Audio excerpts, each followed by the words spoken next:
Dicen por ahí que somos lo que comemos, y en México, como en el resto de Mesoamérica, la gastronomía se combina con las tradiciones, el pasado prehispánico, el mestizaje y, por supuesto, la identidad cultural.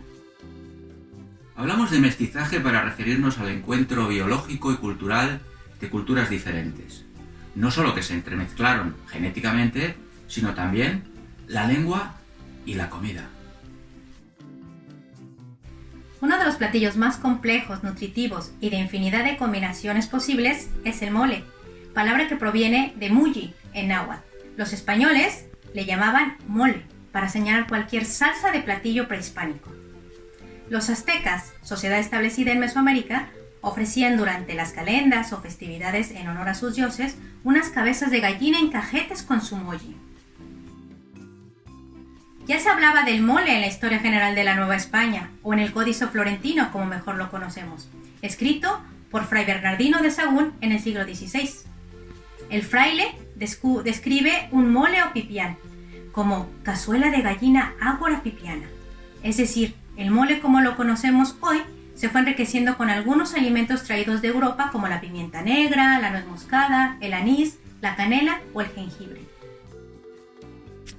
Una muy temprana variante descrita del mole es de Francisco de Burgoa, quien fuera provincial de la Orden de los Dominicos en Oaxaca en 1649 y 1662. Al referirse a las ceremonias de los indígenas, escribe que para ofrendar a sus difuntos hacían gran matanza de aves, en especial pavos grandes de la tierra, y estos los aderezaban con pimientos secos y molidos que llamaban los mexicanos xitloaque. Pero también está la combinación con acosiles, una especie de camaroncitos endémicos y que se llamaban chalmolmulli, y salsa hecha con gusanos de maguey, en salsa de chiltepín. El número de moles encontrados en una revisión hecha por Barros y Buenrostro de los recetarios indígenas y populares habla de más de 100 moles, y varios de ellos son prácticamente iguales a los descritos por Bernardino de Sahagún en el siglo XVI. ¿Sabías que el mole más caro de México está hecho con hormigas llamadas chicatanas? Las chicatanas son un tipo de hormigas muy apreciadas en nuestro país. Son un alimento muy rico, recolectado sobre todo en Puebla, Oaxaca, Guerrero y algunas partes de Jalisco. Estos bichitos son conocidos como chícales y solo salen de sus escondites una vez al año en época de lluvias. Pero de colores ni se diga. Mole negro de Oaxaca, mole rojo, mole verde, mole rosa, dado su color maravilloso por la remolacha o el betabel.